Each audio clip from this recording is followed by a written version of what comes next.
right, welcome to another episode of Emerging Champions. So today I'm here with two guests. One is Vanessa and Gabby.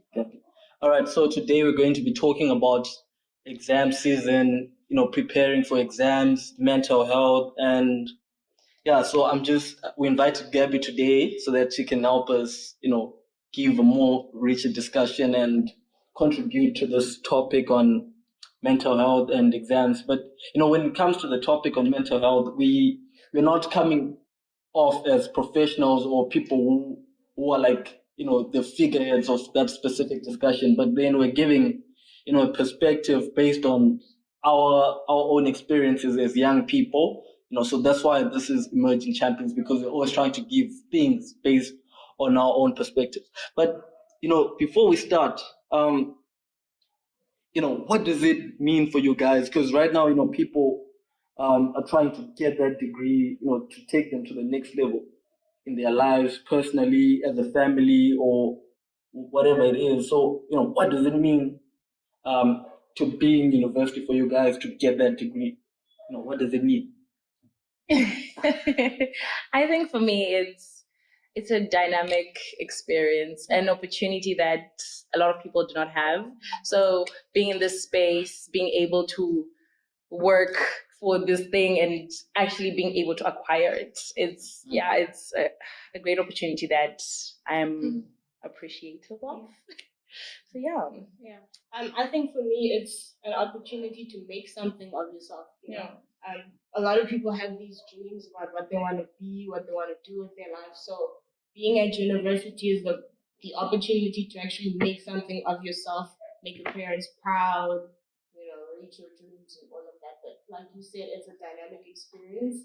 It's not just, oh my gosh, I'm at university, yay, I'm gonna pass, I'm gonna do this, and then I'm gonna reach my 3 or 4 years and I'll be done. But it's a challenge, and not to jumpstart or pass your questions, but it's a challenge, and there's lots of things that you have to overcome and condition yourself into believing and being aware of before you actually can reach your goal. You mentioned something important about challenges, because I had a discussion with some politics students a couple of days ago, and the thing is, they were saying, applying to university, getting accepted is just in a break, you're like, oh, I'm going to university. And then now you're in university, staying in university is also another challenge, because sometimes finances are difficult, but also your mental health as well at that time, because the university space is difficult to stay in for maybe a longer period of time. But also about challenges. I don't know, man. Like, when we're having these conversations with those politics guys, they were saying that, we had places that our ancestors have never been in. We are, for some families, there's no one with a degree. And in some families, the guys were saying, I'm the first one to get there. I'm the first one in my family in, maybe generations and generations of their name to be having a certain degree or whatnot. So I don't know, I just felt motivated that, we are in these university spaces, we're trying to get degrees, we're trying to do all we can, but then at the same time we have challenges, as what Gabby is saying. But like right now, so where I'm taking this is, with the COVID-19 pandemic right now, from last year, the hardships have increased. How do you guys think we can overcome these hardships? Or, do you guys know any hardships that people are facing or students are facing at this moment in time? And like even before COVID, like the university experience has never been like this linear thing, like where you come and you go through, you get your degree and you leave. It's always been, like there's always been obstacles in the way, be it money, be it like support. Some people lose family members. So like these things now in a COVID setting. So imagine now where you don't have a phone that will allow you to be on the internet all the time. And then now you're at home, you need to be having online lessons, and the university just expects you to be there. because if you're not, then it means you're not getting your degree that year, and nobody makes provisions for people who have those struggles. And it's like, where do we go from there, because now it's like, okay, even before COVID, there were issues where people couldn't come to university because of bus fare, or they would come, but they didn't have places to stay. They didn't have food. So like already like the experiences were already difficult. So now with COVID, you're at home, you don't have internet, you can't attend classes. It means you're not getting the degree, and it's so difficult. Like, I don't even know, how do you move from that? Like, how do you overcome that? So. Yeah, because the thing is, like right now with the COVID-19 pandemic, because we're still in a pandemic, we're still having online classes. There've been instances where, people are losing close family members, but they're still expected to attend classes. They're still expected to, submit tutorials. I don't know, there was a time when like certain students would say, oh, maybe their mental health, for instance.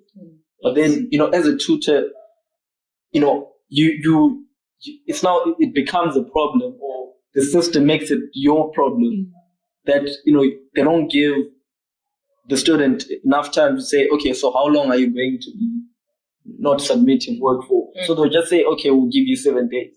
So it's now up to you to have 7 days to deal with whatever is happening.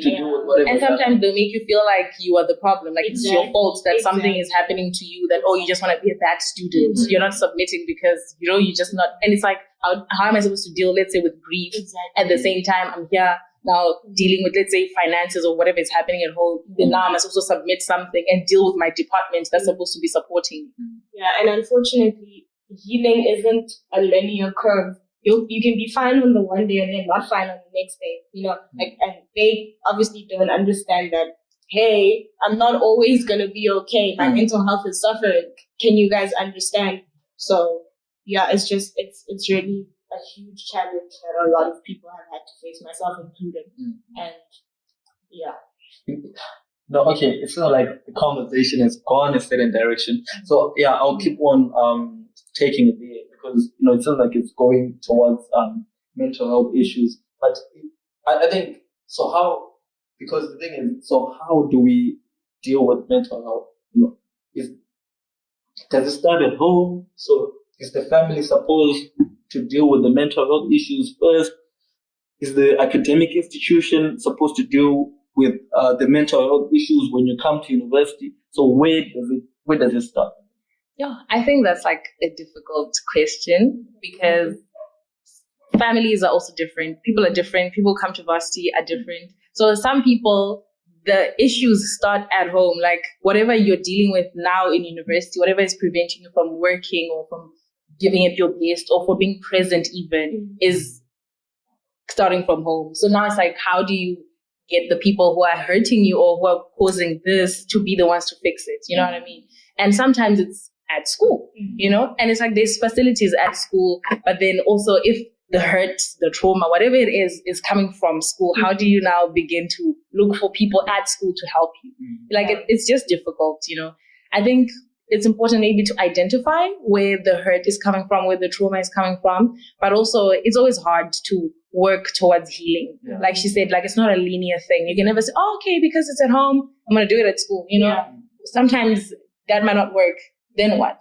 I think it's also important to surround yourself with people that help you and make you feel better. Like obviously if you're in a bad space and okay, I've got one friend that I can tell my problems to, that can give me advice, I can just lend an ear, then that's good. So just make sure that there's one person that you can count on. Do you guys think we need to change the entire family structure, whether in Black communities or whether in society in general, so that we deal with these health issues? So what I mean is the family structure capable of dealing with these mental issues that children, students like ourselves, or young adults like ourselves, for instance, are facing? And where do you guys think this family structure needs to change? I think they're definitely capable, especially like if you come from a home with both parents, you have like probably a lot of siblings or older siblings, even younger siblings. I think like, or even when you have a single parent or you have, like, I feel like if you have a family that's there, they are capable of supporting you. And I think the only reason maybe they are not supporting you is because they're not aware that, because in the Black community, especially in families, people don't believe that mental health issues are issues. It's just like, if you say, okay, I have anxiety or I'm depressed, it's like, it's either, oh, what do you have to be depressed about? You're going to varsity, we're paying your fees, don't you know I'm working hard? Because it's like, most of us have narcissistic parents who believe that because they're doing all they can, you have nothing to complain about. So it's like, you can never have an issue because, they are working hard for you. And it's like, yes, you're working hard, I appreciate that, but I still have these feelings, and how am I going to resolve those? So yeah, with that, like, parents are capable, they just don't believe that that's an issue with dealing with or with talking about. I think something that is important to realize is parents also go through things that upset them and depress them. They just unfortunately haven't had the opportunity or the luxury to speak about these things and to speak about mental health. So they've sort of closed themselves off from the conversation completely. And when you come and you address it, then you make them understand that, A, my mental health isn't doing okay. It sort of blindsides them. So, the only way to tackle that is by speaking out about it at home and making them understand, A, I'm in a bad space. You might be in a bad space. You don't have anyone to talk to, but let's work on it together. Let's get it out there. Because, society, the family is a very important reflection of society. And unfortunately, you can't change society all in one go, but you can start at home. So, I think. Vanessa mentioned stigma, but also she mentioned narcissistic parents.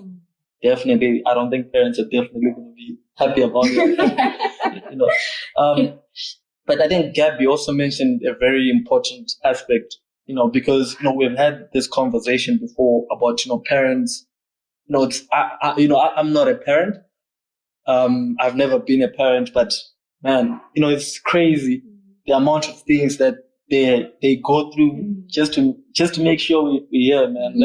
Because I think probably us sitting here having this conversation right now, is because of parents. It's because of the sacrifices they made. So it's I don't know. I think maybe it's from my own perspective, but I just think maybe, I don't know, maybe the family structure needs to be reorganized to an extent that we promote things such as love, but also an open environment where like even you as a son or daughter, you constantly have to reassure your parents or that, you love them, you're with them, you're trying to do whatever you can for them, but then also them from their side, they have to be also that process, that engagement, you can say, how you feeling, So yeah, I think probably that's part of the family structure that needs to be restructured,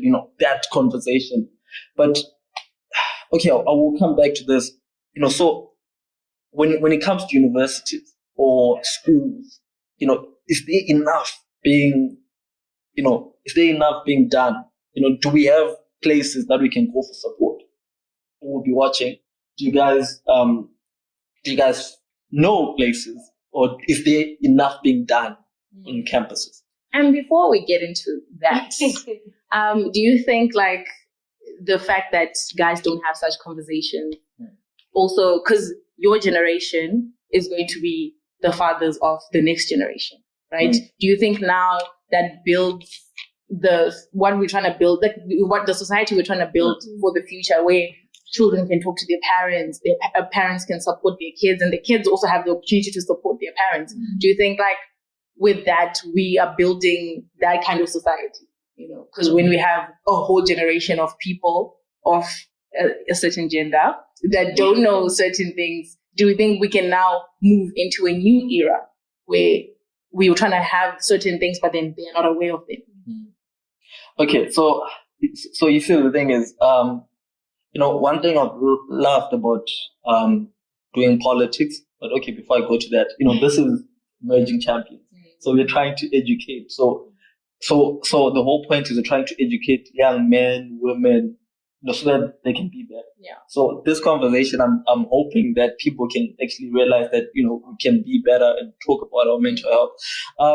But yeah, one thing I've loved about doing or studying politics is that,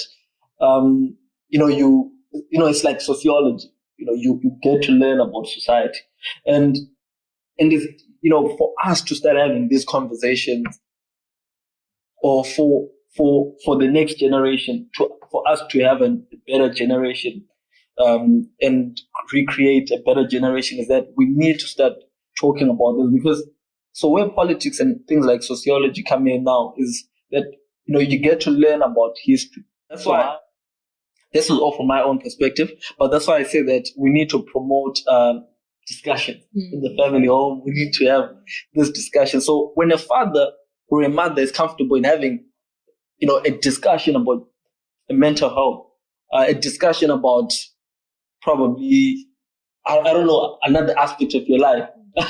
Mentioning names, things, but another aspect of your life or things like that.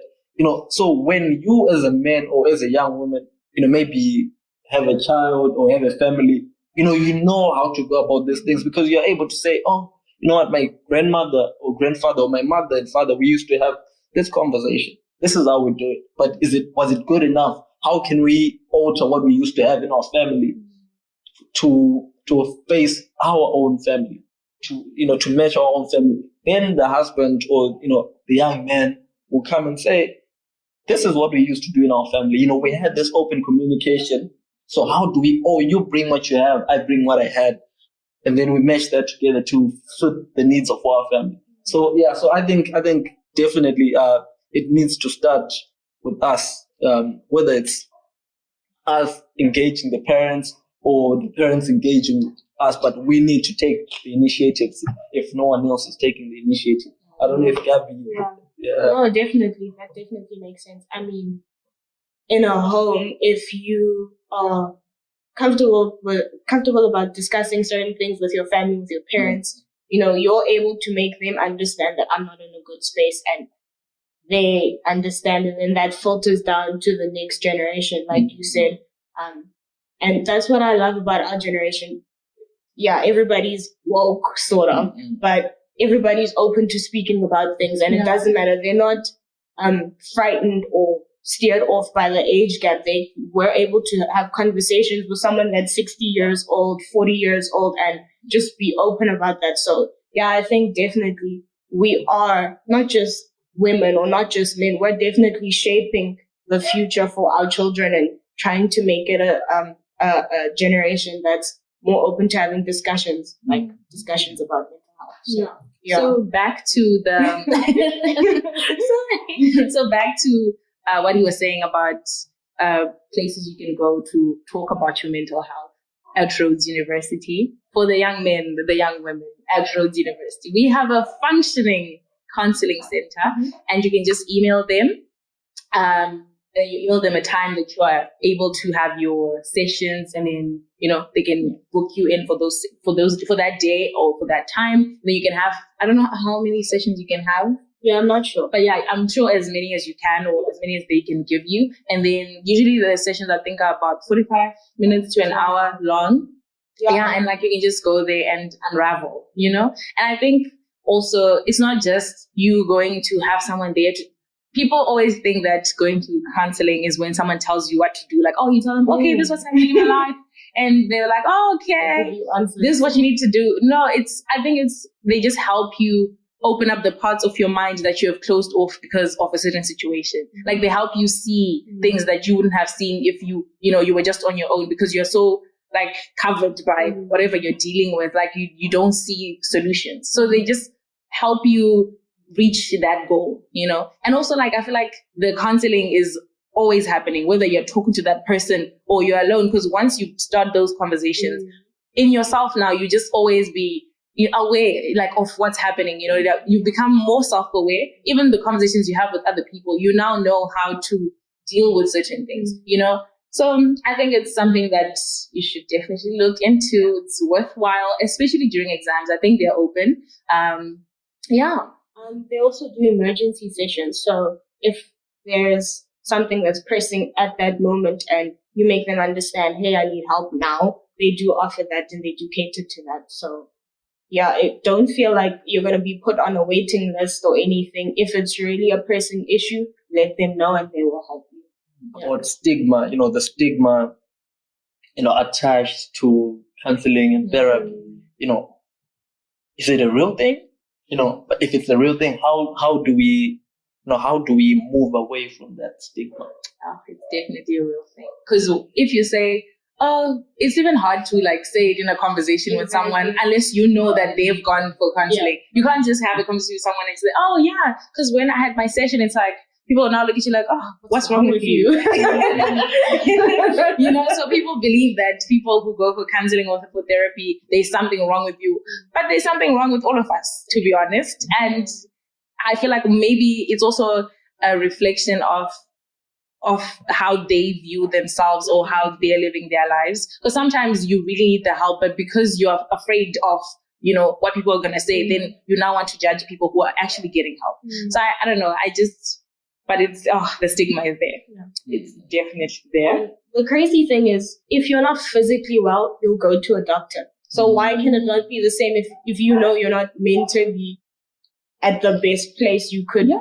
Why could you not? So yeah, there's definitely a stigma. Yeah, I think also it just stems from the fact that we don't believe that, mental health is as important as, let's say, physical health, So we tend to ignore it and think, it'll go away. Like if I'm feeling some type of way, it'll go away, because it's not hurting me and it's not preventing me from walking or, from using my hand. So it's like, it'll go away, But then your mind is actually the most important part of you, or the most powerful part of you. So you need to cater for that. Yeah, and I think that the stigma is really big in the Black community as well. And again, it goes back to our parents not having the resources and the luxury to actually speak about mental health way back then. And that was passed down to us as in, oh, no, you're not mentally okay. You'll be fine. You can walk. You'll be fine. What do you have to complain about, as you said?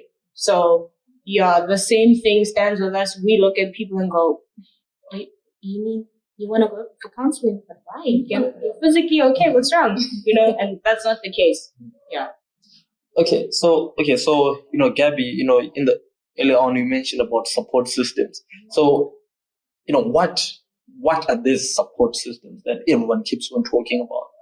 Because I've heard this term so many times.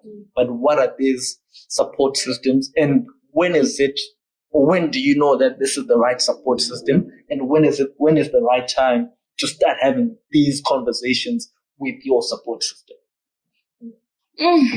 I think, how you know that this is the right support system, or these group of people, this person is, this is my support system. I think it's the same as how if you talk to someone and they give you good vibes, or, it's like, oh, okay, this is positive energy. I feel like anything that can help you move from a place of hyper stress to, where you're comfortable, or where you can now speak about, sometimes when you're stressed, you don't even want to talk. You don't even know where to begin to talk. So I feel like if you get to a point where you can relax, you can talk about whatever it is that's really stressing you, or people that always have your back, positive energy, that type of thing. I think that's how you know that, okay, there's support in this. This is my system. This is where I can always go if things are going south. And I know that there'll be comfort and I will start to see the way. Yeah. And I think also if the person can be honest with you without making you feel like you can't be honest with them, then that's also a good indication of a good support system. If you can tell your friend or your partner or whoever that I'm not in a good space, this is what happened, this, and they tell you, no, but don't you think it's because of A, B, C, and you sit and you go, okay, no, they're telling the truth, maybe it is. Yeah. If you're comfortable and they can be honest with you, then that's a good support system. Yeah. Okay. Where you get solutions without judgment. Exactly. All right, thank you. All right, so to close up this discussion on mental health, do you guys have anything else to add on? Or? Yeah, don't be afraid to speak out. I mean, we're all not okay or not in the best space. So make sure that there's someone there that you can speak to. Make sure you're honest with yourself if you're not okay. And yeah, look for help. The help is there. Yeah, and I think self-awareness is very important. If you have the opportunity to go speak to someone who help you to become more self-aware, then do that. Especially in university, it's free. These people give you their time. You go there. It's very important. So, yeah. All right. So lastly, how do you guys maintain or try to maintain a healthy mental life, mental health? I think for me, it's a balance of different factions of my life. So, emotional, spiritual, physical, and then mental. So if everything is balanced, or I try to keep it balanced, then I know I won't fall off. Yeah. So I think that's how but mostly one relies on the other. So spiritual will rely on, mental will rely on spiritual, and sometimes spiritual will rely on physical. You know what I mean? Like, it's a balance of different factions. Yeah. And I think for me, it's the support system.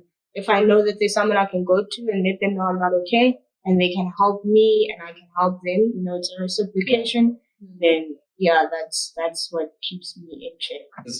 Do you guys think the university space, is it making us creative, or, are we becoming creative, or what's going on? Because, most people who are unemployed, they're the ones, the university graduates, and, so what do you guys think? Do you guys think this university experience is making us creative, or what's going on?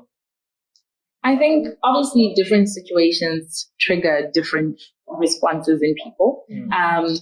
Many graduates are doing nothing, they're just waiting to hopefully get a job, and but some, the unemployment rate has pushed them to becoming creative. They are now creators of jobs, of a lot of different things, and so I think it's like it's a response to the situation. So it's different in everyone. So, but I wouldn't say it is. I feel like in university we learn to fit into the job market, and it's like in whatever you're doing in your department, you're being groomed to work. In something. So it's like, for you to get into this industry, because even in class, they'll be, in the industry, this is what it happened. You know what I mean? It's never, but if you wanted to start something, you could do it like this. You know what I mean? So, overall, I don't think so. Yeah. It forces hustlers to be born. Like a better description. Yeah. Yeah.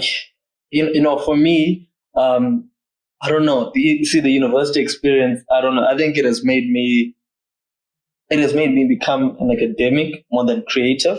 But at the same time, it has made me meet different people and all that.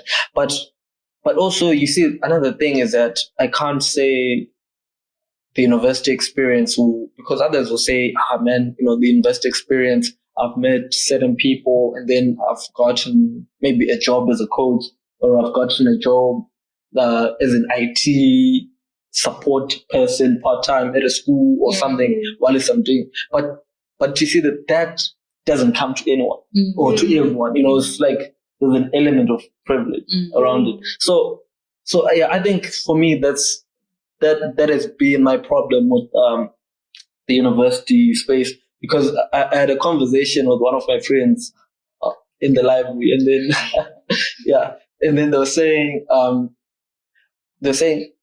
I realized late that in university, there's enough time for other things, and you need to be involved in other things. So he was just saying, like some brothers, they're involved in, let's say, rugby, they're, let's say, doing other things, community engagement and all those things. But then for him, he was just doing school.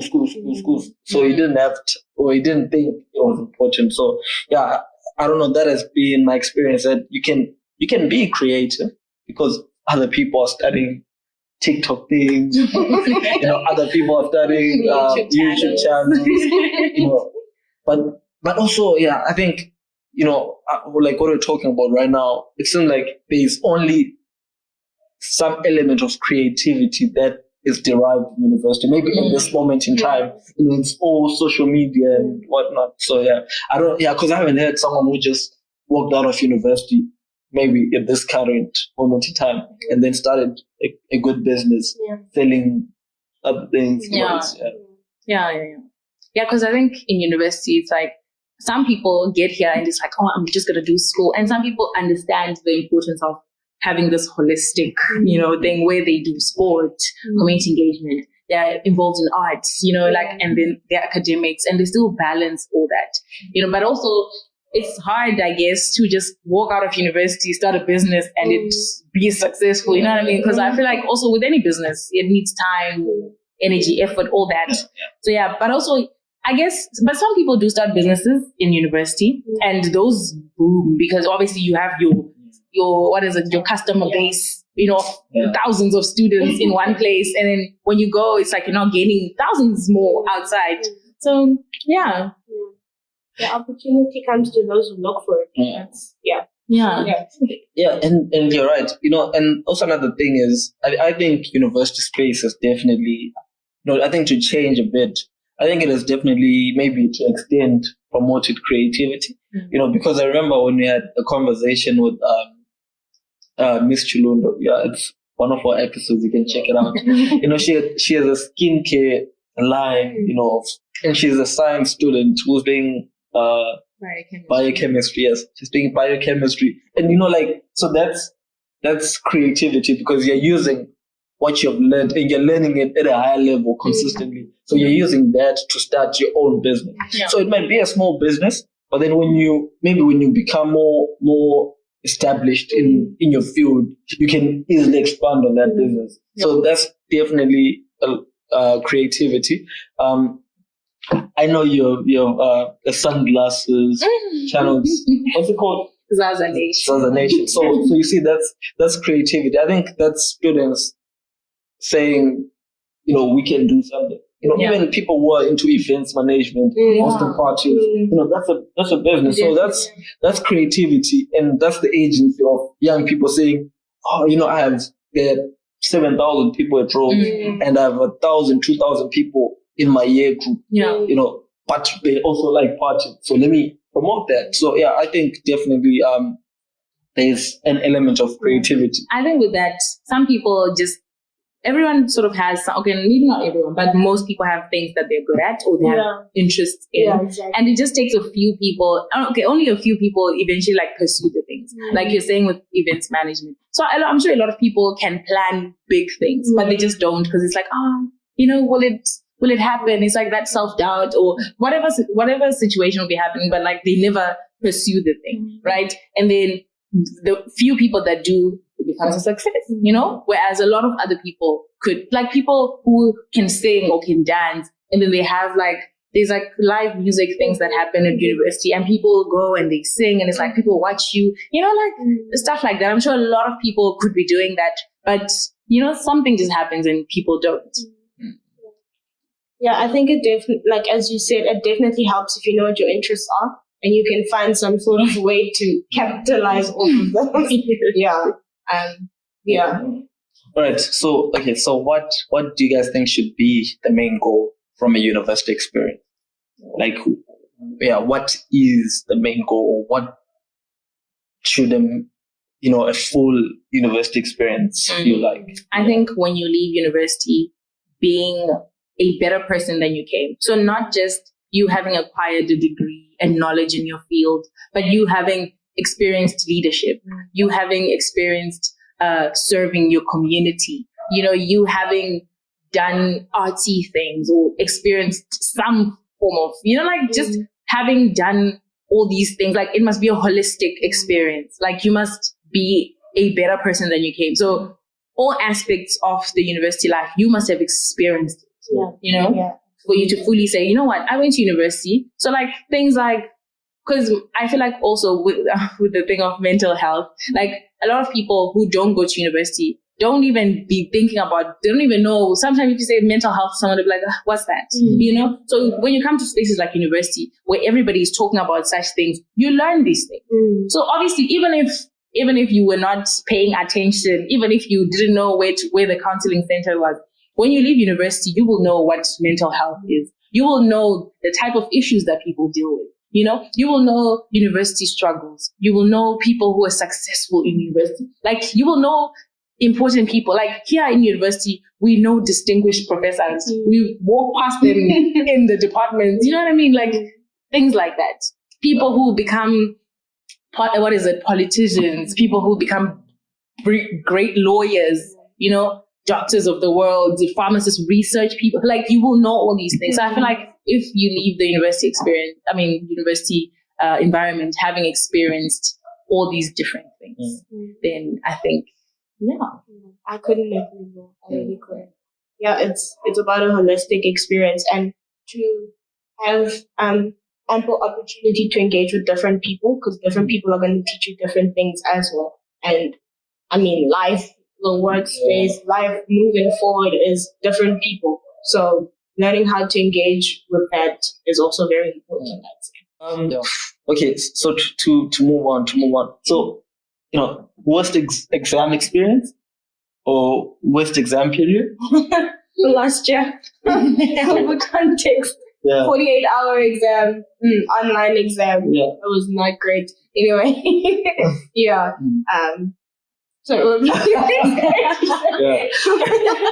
Okay, but you're so I think you managed it well.